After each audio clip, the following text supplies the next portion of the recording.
a la mente de las personas en el tiempo de Jesús de una manera tan simple, tan sencilla, pero a la vez tan profunda, que hasta hoy hay tesis de investigación, hay libros que se han escrito sobre parábolas. ¿Cómo una parábola puede traer tantas lecciones? Claro, es que en la sencillez puede haber tanta profundidad. Y Jesús me enseñó que para poder llevar el mensaje, el evangelio, para poder traer los misterios del reino a las personas, yo tengo que ser muy simple, muy sencillo. Porque en la sencillez se coloca la semilla y en el silencio comienza a crecer y luego comienza a dar frutos. Sin embargo, de todas las enseñanzas, hay capítulos destacados en los evangelios donde se habla acerca de los sermones de Jesús. Todos conocemos, por ejemplo, el Sermón del Monte o el Sermón de la Montaña. Otros lo conocen como el Sermón de las Bienaventuranzas. Este sermón ocupa por lo menos unos 2 o 3 capítulos de la Biblia. Comienza en el capítulo 5 y finaliza en el capítulo 7. Y en estos 3 capítulos vamos a ver la estructura del sermón de Jesús. Me encanta mucho analizar estructura de sermones, porque cada vez que como predicadores nos sentamos a elaborar un sermón, siempre buscamos captar la atención para poder colocar la verdad que viene de la palabra de Dios. Y me encanta cómo Jesús introduce su sermón tocando la necesidad básica de todo ser humano. Todos anhelamos ser felices. Tú le preguntas a alguien, ¿por qué haces lo que haces? Porque quiero ser feliz. La gente busca la felicidad. Y lamentablemente hay tantos caminos. La filosofía te dice por aquí es el camino, la teología te muestra por aquí otro, por aquí te muestra el conocimiento, la ciencia, y por aquí la diversión y el placer, y tantos caminos que el ser humano queda confundido y dice voy a probar un poco de todo. Y finalmente cada vez es más insatisfecho, más infeliz y no sabe cómo ser feliz. Otros han tergiversado un poquito la palabra felicidad. Felicidad han llamado a momentos de placer, felicidad han llamado a una vida de libertinaje, felicidad han llamado estar o ser esclavos de algún vicio, felicidad han llamado a un momento de buena risa, mas eso no es felicidad. La vida puede estar llena de momentos, momentos de tristeza, momentos de alegría, momentos de risa, pero felicidad, la felicidad es estable, la felicidad es perenne, la felicidad no cambia por las circunstancias. La felicidad es constante. A pesar de lo que el ser humano puede vivir, el ser humano puede ser feliz. El apóstol Pablo me enseña eso, que a pesar de todo lo que pasó, él decía, yo soy feliz, yo estoy contento. Porque mi felicidad no está amarrada a circunstancias, ni a cosas, ni a personas. Está ligada, conectada, unida a Cristo. Y Jesús comienza su sermón llamando la atención hacia todos sus oyentes, diciendo, quiero mostrarles un camino diferente. Porque hasta aquí ustedes ya escucharon el camino que aquí los rabinos dijeron, los fariseos dijeron, los filósofos dijeron, la cultura les dijo, las personas, la educación, todo les mostró un camino, mas el camino que yo voy a mostrar puede ser sorprendente, es diferente, pero este es el verdadero camino de la felicidad. Y si yo analizo el capítulo 5, 6 y 7 de Mateo, yo encuentro una estructura extraordinaria de Jesús. Primero, aquí Jesús va a tocar el tema de la felicidad unido a aquello que todo ciudadano del reino de los cielos o todo aquel que acepta a Cristo debe desarrollar en la vida, que se llama o que es el carácter. Entonces, en la primera parte, Jesús va a mostrar cuál debe ser nuestra esencia. Porque eso es lo que Jesús busca la esencia, quién eres en realidad. Mientras que la gente está tan ocupada y preocupada en la apariencia. ¿Ya te diste cuenta aquí esa divergencia que existe? Jesús busca la esencia, la gente busca la apariencia. La apariencia es lo más importante para las personas. Jesús quiere comenzar su sermón hablando de carácter, pero los seres humanos invertimos la cosa. Primero queremos comportamiento, sin importar el carácter. Yo quedo muy sorprendido, y la verdad hasta asustado, que dentro del cristianismo hay tanta gente que está más preocupada por un buen comportamiento que por un buen carácter. Esa es la realidad. Ahora, yo quiero decirte aquí algo importante. Un buen relacionamiento con Dios trae como resultado natural un buen comportamiento. Entonces, mi foco es llevar a la persona a relacionarse con Dios. No es a darle una lista de deja, haz. Y hay gente que puede confundir esto y decir, bueno, entonces está hablando de que el ser humano puede hacer lo que quiera. No, lo que pasa es que cuando una persona tiene un buen relacionamiento, como resultado natural viene un buen comportamiento. Pero aquí viene lo otro. No siempre un buen comportamiento es resultado de un buen relacionamiento con Dios. Eso es lo triste. Entonces, la gente está preocupada más en el comportamiento que en la relación. Más en la apariencia que en el carácter. Cuando las cosas en el reino de los cielos funcionan de manera diferente. Para Cristo lo más importante no es lo que la gente ve, lo más importante es lo que hay en tu corazón, la motivación con la cual hace las cosas. Fíjate, los fariseos tenían un comportamiento impecable. Y Jesús les dijo, hipócritas, por afuera brillan, por dentro están podridos. Traduciéndolo de otra manera, porque después Jesús les dijo, hipócritas, ustedes son como el sepulcro blanqueado. Por afuera perfectos, pero por dentro están llenos de huesos podridos. ¿Ya te diste cuenta que hay tanta gente moralista que ama hacer el bien, hace las cosas correctas y no necesariamente tiene una relación con Cristo? Y aquí está el punto, que hay muchos cristianos, inclusive hoy, que están más preocupados en lo que alguien tiene que dejar y hacer que enseñar a la persona a relacionarse con Dios. Ahora, yo quiero que quede claro este asunto para que no cree confusión. Una correcta relación con Dios trae un cambio de hábitos, de vida, y tú vas a dejar de manera natural las cosas que sabes que están en contra de la voluntad de Dios. Pero si yo voy a la persona y le digo primero, tienes que dejar, hacer, ¿qué tipo de mensaje estoy dando? Porque el ser humano no puede dejar y no puede hacer por sus propias capacidades. Dime cuántas promesas hiciste el 31 de diciembre, a partir del 1 de enero voy a cambiar y nunca cambiaste. Porque el ser humano puede tener la intención, pero no puede transformar su carácter. El problema no es lo que hacemos, el problema es lo que somos. Cuando nosotros cambiemos lo que somos, cambiará automáticamente lo que hacemos. El problema no son las palabras, el problema es lo que hay en mi mente, porque mis palabras son un reflejo mínimo de lo que hay en mi mente. Si mis palabras son hirientes, imagínate lo que hay en mi cabeza. Pero lamentablemente las personas están más preocupadas, otra vez hago énfasis en esto, en la apariencia que en el carácter.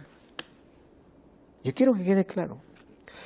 Uno va a Cristo para que Cristo lo pueda transformar. Y una correcta relación con Dios hace que los cambios surjan en la vida, pero son cambios reales que vienen de adentro hacia afuera, no de afuera hacia adentro.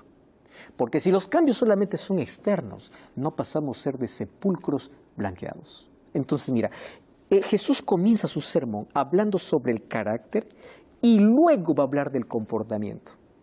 Fíjate la intención de Cristo en su sermón. Primero dice qué cosa es lo que tienen que ser y luego va a decir qué cosa es lo que tienen que hacer. ¿Entiende la diferencia? Primero ser, luego hacer. Pero hoy la mayoría quiere que primero hagan y después sean, y eso no funciona. Primero Jesús va a decir, este es el camino de la felicidad y este es el carácter. Después que desarrolle un buen carácter, entonces dice, ustedes son la sal de la tierra, ustedes son la luz del mundo. ¿Cómo podemos ser sal de la tierra y luz del mundo si no tenemos un carácter semejante al de Cristo? Es imposible. Y luego Jesús va a hablar de la ley. Porque la ley es el reflejo ¿de qué? De su carácter, ¿dónde? En el corazón humano. Una persona que tiene una correcta relación con Dios va a ser obediente a la ley de Dios, va a ser luz del mundo, va a ser sal de la tierra. Entonces, todo el resto del sermón va a tener como base el carácter. Y es interesante porque en la conclusión, Jesús aquí me sorprende tremendamente porque concluye con una historia que no te da alternativa de un tercer camino. O aceptas o rechazas, sobre qué construyes, sobre la palabra de Dios, sobre tu propia opinión. Y eso equivale a construir en la roca o construir en la arena. Cada uno elige dónde construye. Pero Jesús dice, si tú quieres construir sobre la roca, primero tienes que comenzar teniendo un carácter diferente. Y allí comienza Jesús diciendo, bienaventurados. Mateo capítulo 5, entonces me muestra, por lo menos en los primeros 12 versículos, la manera de cómo quería que vivieran sus discípulos, porque a ellos fue alcanzado el reino de los cielos y cómo quería que vivan las personas que son llamados para ser herederos del reino de los cielos. Entonces aquí Jesús comienza diciendo, bienaventurados. Bienaventurados significa dichoso. En otras palabras, ¿alguien de ustedes quiere una vida de felicidad? ¿Alguien de ustedes quiere plenitud? Porque es el concepto más claro de felicidad. Felicidad es plenitud, estar contento, estar lleno. No sentirse carente ni vacío en nada, estar completo, pleno.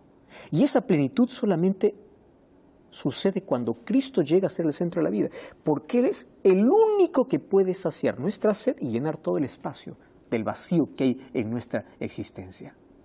Entonces, ¿quieres ser feliz?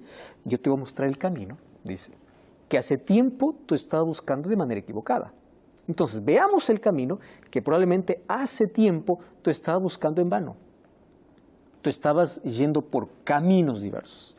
Y aquí comienza Jesús en el versículo 3 diciendo así, bienaventurados los pobres en espíritu, porque de ellos es el reino de los cielos. Quiero que preste atención a la afirmación de Jesús. Pobres en espíritu, no dice de ellos será, no dice de ellos va a ser en el futuro, dice de ellos es en el presente. Y aquí me da una enseñanza extraordinaria. Por eso es que en los próximos capítulos vamos a hablar de cada bienaventuranza. Y quiero que en la mente puedas colocar que la base de todo esto es el carácter. Porque aquí Jesús va a hablar de lo que quiere que nosotros podamos ser. Entonces, ¿qué cosas son las bienaventuranzas? Las bienaventuranzas van a constituir el programa de vida o el estilo de vida.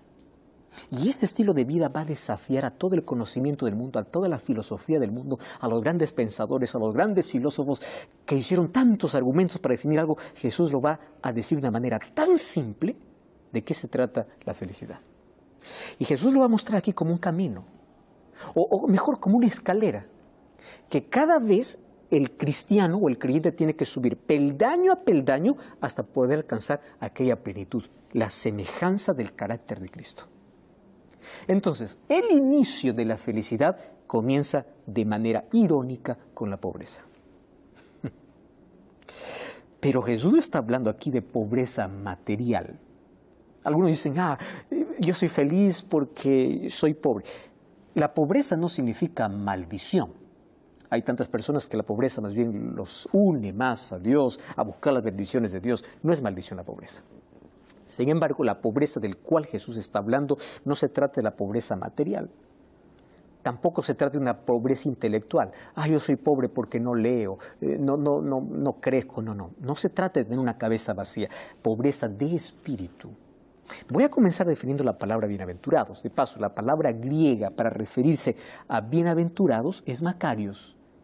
Y makarios significa felices. Pastor, ¿y esto qué de nuevo tiene para mí? Bueno, lo que pasa es que la palabra makarios o felices describe a una felicidad inalterable. Esto es lo que me llama la atención de esta palabra. O sea, tú vas a ser dichoso, bienaventurado o feliz independientemente de lo que suceda a tu alrededor, independientemente de las circunstancias de la vida. No importa lo que suceda afuera, tú continuarás siendo feliz. De eso se trata la felicidad, de algo que es constante, permanente. No de algo que es pasajero, algo que es fortuito, algo que es... No, es algo permanente. Y otra cosa que me llama la atención es aquí, felices los pobres en espíritu porque de ellos es el reino de los cielos. No es a futuro, es desde ahora disfrutan el reino de los cielos. ¿Por qué razón? Porque acá hay una lección simple. La pobreza trae dependencia. Quiere decir, ¿por qué dice que de los pobres en espíritu es el reino de los cielos? Porque aquellos pobres en espíritu son los únicos que aceptaron el reino en su vida. Ese reino se llama el reino de gracia y se están preparando para entrar en el reino de gloria. ¿Me estás entendiendo? Antes de poder entrar al reino de gloria, hay que aceptar el reino de gracia en el corazón. En todo reino hay un rey. ¿Qué significa el reino de gracia? Yo acepto a Cristo como mi Salvador y como Rey en mi vida en el trono de mi vida está sentado Cristo. No es el dinero, no es la fama, no es el poder, no es las circunstancias, no, es Cristo. Entonces, cuando Cristo mora en mí, yo ya recibí el reino. Por eso dice, de ellos es el reino de los cielos. Solo los pobres en espíritu son los únicos capaces de reconocer a Cristo como su Salvador y de hacerlo rey. Porque una cosa es aceptarlo como Salvador y otra cosa es asentarlo como rey en la vida. Muchos dicen, Jesús murió por mí, Jesús mi Salvador. ¿Tu rey? No, rey no. ¿Por qué? Porque un rey, ¿qué cosa tiene? Reglas. Reglas no quiero. Un rey, ¿qué cosa da? Órdenes. Órdenes no quiero. Muchos solamente aceptan a Cristo como Salvador, solo para perdón de sus pecados, pero no lo aceptan como rey. Entonces, el pobre de espíritu es aquel que hace de su vida el trono de Cristo y se prepara para poder recibir el reino de gloria que sucederá cuando Cristo regrese. Entonces, antes del reino de gloria hay un reino de gracia. Y para entrar en el reino de gracia es aceptar a Cristo como Salvador y Rey en la vida. Y para aceptar a Cristo como Salvador y Rey, yo tengo que ser pobre de espíritu. ¿Me estás entendiendo aquí la lógica? ¿Eso qué significa? Un pobre de espíritu es aquel que reconoce su miseria espiritual lejos de Dios, su pobreza espiritual. Reconocer. Todos los cambios comienzan con reconocimiento. Nadie va al hospital a buscar medicina, a buscar al médico si primero no reconoce que está enfermo. Nadie busca a Jesús como Salvador si primero no reconoce que Él es pecador. Entonces, pobre de espíritu es aquel que se siente pequeño, insignificante, insuficiente. Aquel que puede estar lleno de títulos, pero eso no significa nada. Puede estar lleno de conocimientos, pero eso no significa nada. Él siente que el único que lo puede llenar es Dios. Y a mí me encanta, mira una promesa extraordinaria. El libro de Isaías, capítulo 57. Isaías, capítulo 57, versículo 15, dice así. Isaías 57, 15. Así dijo el alto y sublime, el que habita en la eternidad, cuyo nombre es el Santo. Está hablando de Dios. Y yo habito en la altura y la santidad. Pero también habito con el quebrantado y humilde de espíritu, para hacer vivir el espíritu de los humildes y para vivificar el corazón de los quebrantados. Mi trono está en las alturas, pero también mi trono está en el corazón humilde. Entonces, ¿quién es un pobre de espíritu? Es humilde. Humilde no es aquel. Nosotros a veces decimos, él es humilde porque no tiene dinero. No, hay gente tan pobre que es orgullosa. Él es humilde porque tiene una baja autoestima, no levanta la cabeza, no puede hablar, se esconde. Eso no es humildad. Humildad es una actitud de reconocer que yo soy insignificante y debo servir a un Dios todopoderoso. Mientras no reconozcas a Dios como el todopoderoso en tu vida, ¿de qué humildad estamos hablando? Humildad es reconocer que somos polvo, somos barro y que necesitamos rendir adoración a un Creador. Si tú todavía no rindes adoración a tu Creador, ¿de qué humildad estamos hablando? ¿Qué tipo de humildad es esa? Y Dios dice así, yo habito en la altura y la santidad, pero también con el humilde, o sea, con el pobre de espíritu. Ahí habito. Yo establecí mi trono, por eso es que ellos ya disfrutan del reino. ¿Qué reino? De gracia. Y se preparan para el reino de gloria. Mira lo que dice el libro de Sofonías, otro aquí profeta menor en el Antiguo Testamento. Es interesante. Sofonías es un libro muy pequeño que poquísimas veces obviamente se lee. Tiene muy pocos incluso capítulos. Y Sofonías capítulo 3, versículo 12, dice así. Y dejaré en medio de ti un pueblo humilde y pobre, el cual confiará en Jehová. ¿Quién es un humilde? Aquel que confía. Primero, dice que humilde es aquel que permite que Cristo habite en su corazón, porque reconoce a Dios como su Salvador y su Rey. Número 2, es aquel que aprende a confiar. Eso dice Sofonías 3:12. ¿Qué más es un humilde? Humilde es aquel que reconoce sus debilidades y limitaciones. ¿Recuerdas el apóstol Pablo? En 1 Corintios 15:10, ¿qué cosa decía? Yo soy lo que soy por la gracia de Dios. Él pudo haber sacado sus títulos, pudo haber sacado su conocimiento. Pablo era un políglota, era un intelectual, digamos en la época nuestra sería un doctor, alguien que tiene el mayor grado académico. Mas él dice, eso no me hace lo que soy. Yo soy lo que soy por la gracia de Dios. Impresionante, ¿verdad? Hay muchos que hoy sobrevaloran más su conocimiento que la gracia de Dios. Hay personas que sobrevaloran más el dinero que la gracia de Dios. Y él dice, yo soy solo por la gracia de Dios. Otro, ¿qué es otra característica? ¿Cuál es otra la característica de los humildes? Humilde es aquel que reconoce también su debilidad espiritual. No se cree superior a los demás. No está averiguando la vida de los demás para condenar. Ya tiene suficiente lucha con su vida. Y él es consciente de su problema. Romanos 3:10 y 3:23 dice que todos somos pecadores. Y todos somos en estado de la gracia de Cristo. No se siente superior a otro, no está condenando al otro, no está apuntando al otro, no está sintiéndose, yo soy merecedor. No. Reconoce su condición. Todos somos pecadores. Y al pie de la cruz no hay títulos, no hay cargos. Al pie de la cruz no hay posición. Al pie de la cruz todos somos miserables pecadores pidiendo la gracia de Cristo. Entonces, aquel que se siente altanero, se siente importante, se siente mejor que los demás, que le da el derecho incluso de juzgar y condenar a los demás, el reino de los cielos todavía no ha llegado a su vida. ¿Por qué razón? Porque necesita pobreza espiritual, necesita humildad. Otra característica de los humildes es que un humilde reconoce que sin Dios no es nada. Juan 15:5, ¿qué cosa dijo Jesús? Sin mí nada podéis hacer. Y si nada podéis hacer, no puedes salir a trabajar sin orar, no puedes tomar una decisión sin orar. O sea, mientras mayor dependencia, mayor humildad. ¿Dependencia de quién? De Dios. Por eso que no entre en la cabeza de alguien diciendo, yo soy humilde, pero no temo a Dios. Yo soy humilde, pero no acepto a Cristo. Es imposible. La humildad te lleva a depender de Dios. Señor, yo puedo tener conocimiento, pero tú conoces el futuro. Yo quiero tomar esta decisión, pero yo voy a orar, porque entiende que sin Dios nada puede hacer. Ese es un humilde, ese es un pobre de espíritu. Entonces, pobre es aquel que se humilla ante Dios. Es aquel que reconoce su pobreza y su necesidad espiritual. Su pobreza hace que pueda tener el reino de los cielos ya en su corazón, aun cuando sea rico materialmente. Estamos hablando de pobreza de espíritu.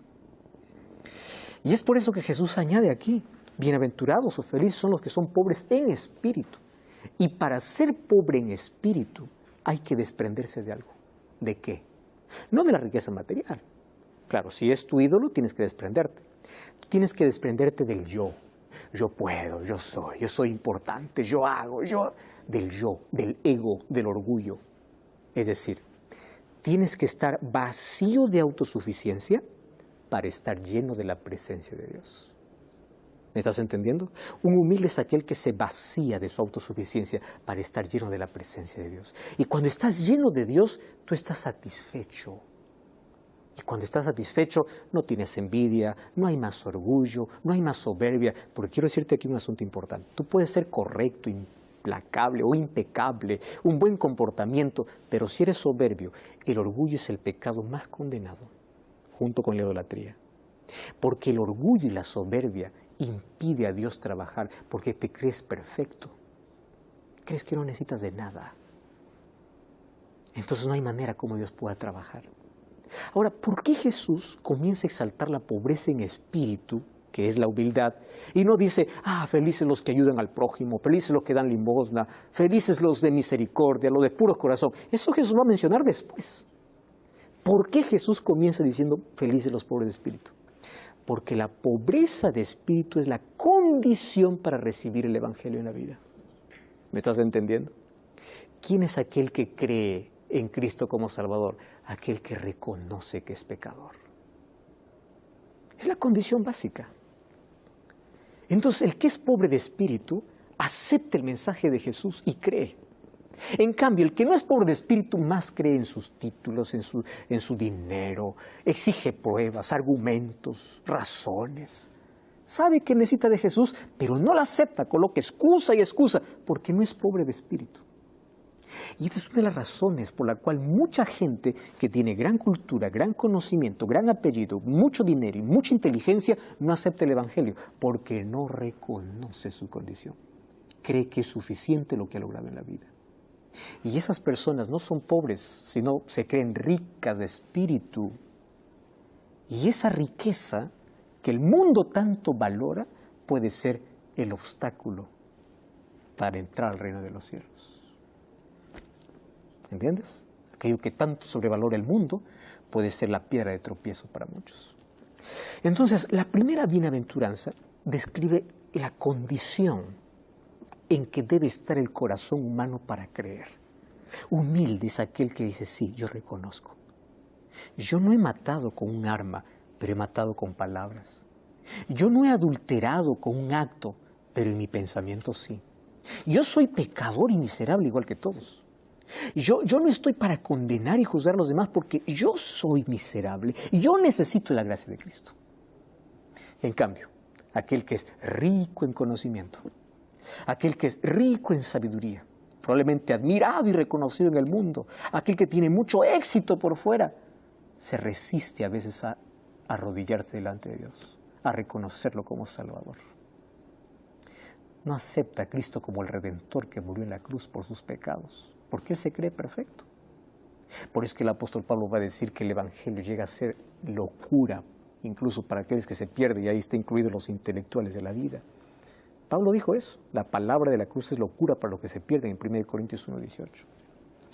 Ahora, acá hay una preocupación tremenda, porque hablar de pobreza espiritual, ya dije, no es hablar de pobreza material, no es hablar de pobreza de conocimiento. Tú puedes ser rico materialmente y ser humilde. Tú puedes ser rico en conocimiento y ser humilde, porque justamente los dones que Dios da es para compartir, no es para vanagloriarse, es para ayudar, no es para enaltecerse. Entonces hay personas que tienen todos los títulos del mundo, tienen todos los honores del mundo y son personas humildes. ¿Por qué son humildes? Porque el reino de Dios está en su corazón. No te olvides de eso. Sin eso no hay humildad. Ahora, el problema está con aquel que cree que es rico en virtudes. Y aquí está. Aquellos que sacan capa y espada, ¿no? Ahí para decir, yo defiendo y tienes que ser así y pensar como yo pienso, hacer lo que yo quiero, porque es así. Y tratan de imponer. Y se sienten tan elevados en un estándar moral que no son capaces de admitir que ellos son los más necesitados de Dios. Y en lugar de mostrar su necesidad, comienzan a mirar a los demás. No tienen necesidad de arrepentirse, no tienen necesidad de perdón, no tienen necesidad de ser enseñado por otro. ¿Qué debe enseñar este? ¿Qué debe enseñar un niño? Porque no es humilde. ¿Para qué? Porque él cree que es bueno. Él cree que no hace mal a nadie. ¿Ya viste personas? ¿Para qué necesito de iglesia? Soy buen esposo, buen padre, no hago mal a nadie. Yo no soy como fulano, no soy como el otro. Yo soy esto, yo soy lo otro. Yo soy caritativo, llevo una vida honesta. Salvo por ahí un pecadillo, uno que otra vez sin importancia. Eso es lo que cree, porque él no es pobre en espíritu. Sin embargo, aquel que conoce su realidad se siente miserable. Porque no importa los méritos que tenga, no importa las obras que haga, él dice, yo necesito de arrepentimiento, yo necesito de un Salvador. Él olvida sus méritos, olvida sus buenas obras y está dispuesto a admitir su necesidad de Dios. El que comprende que su riqueza material, intelectual o moral no le sirve de nada, sino apenas para servir, es aquel que es pobre de espíritu. Eso es lo que nos enseña claramente. ¿Te acuerdas en la parábola que Jesús contó del fariseo y publicano? Eso está en Lucas capítulo 18, versículo 10 en adelante. Tú puedes leer la parábola. Jesús dice que 2 hombres subieron al templo para orar. El publicano salió justificado, mas el fariseo no. El publicano sale justificado porque él reconoce su condición y hay arrepentimiento. Y el fariseo, cuando va a orar, solo se jacta de sus méritos. Yo hago esto, yo hago lo otro, yo no soy como eso, yo no soy como aquel. Hay tantos fariseos hoy, ¿no? Reconoce su fidelidad a la ley, reconoce su fidelidad a todo, y él no se considera pecador. El publicano, en cambio, es un pobre de espíritu. Y dice, Señor, yo soy pecador, ni siquiera merezco estar aquí. El fariseo es aquí aquel ejemplo de aquel que es rico de espíritu. que no siente la necesidad de pedir perdón a Dios. A él se le pueden aplicar las palabras que justamente dice en Apocalipsis capítulo 3 a la iglesia de la Odisea. Cuando dice, tú dices, yo soy rico y me he enriquecido tanto y no tengo necesidad de nada. Pero no sabe, dice Apocalipsis capítulo 3, que tú eres un desventurado, miserable, pobre, ciego y desnudo. En otras palabras dice, tú piensas y dices, wow, yo soy muy inteligente. Todo lo que he logrado es con mi esfuerzo, con mi sudor. Pero no te das cuenta que tú eres un miserable y pobre. Que todo lo bueno que hay en ti te lo ha dado Dios. Y eso te falta reconocer. Sin Él no serías nada. Por lo tanto, arrepiéntete y reconoce el engaño en el cual tú estás, o el autoengaño. Y esto tienes que reconocer antes que se descubra tu vergüenza y tu desnudez, como dice ahí Apocalipsis capítulo 3, versículo 15 en adelante. Aquel que es pobre siempre va a tener necesidad de Dios. Aquel que es pobre de espíritu. Aquel que es pobre de espíritu siempre va a reconocer su debilidad. Se va a despojar de su autosuficiencia y se va a entregar bajo la soberanía de Dios. Y en el nombre de Dios quiero decirte una cosa. El éxito y la felicidad y la plenitud no depende de todo lo que tengas en tu cabeza. Es importante todo el conocimiento para servir, para ayudar, para ser de bendición.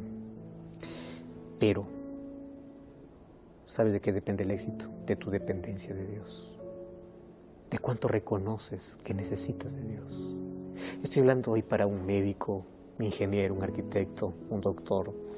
Estoy hablando para alguien que se siente tan cómodo en la vida. Probablemente te sientes tan cómodo porque analizas tu vida y dices, wow, soy una persona extraordinaria. Soy bueno, hago caridad. Yo hago lo que ni siquiera los cristianos pueden hacer. Si tú no tienes pobreza de espíritu para reconocer que necesitas de Dios como Salvador, quiero decirte que nada de lo que hagas tiene sentido. Nada de lo que tienes tiene valor, porque la vida es corta y un día se va. Y finalmente, ¿cómo quedarás? Perdido. Perdido con todo lo que alcanzaste en la vida. Perdido. Pobreza de espíritu es el principio para poder tener un buen carácter. ¿Y por qué razón? Porque aquel que es pobre de espíritu reconoce su situación, va para Dios y le dice, Señor, por favor, ten misericordia de mí. Yo me entrego a ti. Yo estoy aquí listo para poder hacer mi entrega completa, porque yo reconozco que te necesito. Yo estoy hablando en este momento para tantas personas que pueden tener tanta comodidad, pero que son humildes. Humildes para reconocer que tienen necesidad de Dios. O para personas que probablemente no tienen comodidades, pero son humildes para decir, a partir de hoy, yo necesito de Dios en mi vida. No importa tu situación económica, ni tu condición social. No importa en qué situación hoy estés.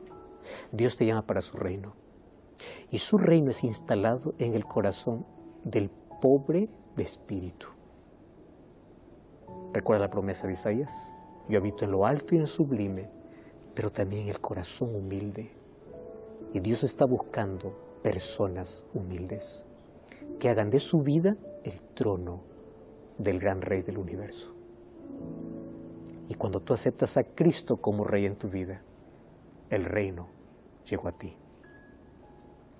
De ellos es el reino de los cielos, porque el reino llegó a su vida a través del reino de gracia. Y se preparan para el reino de gloria que recibirán cuando Cristo regrese por segunda vez. Hoy te invito a dar un paso de fe, a dejar tu orgullo, tu soberbia, a dejar tus buenos actos y tu comportamiento del cual tanto te ensalzas, ir a la presencia de Dios y decirle, Señor, yo te necesito.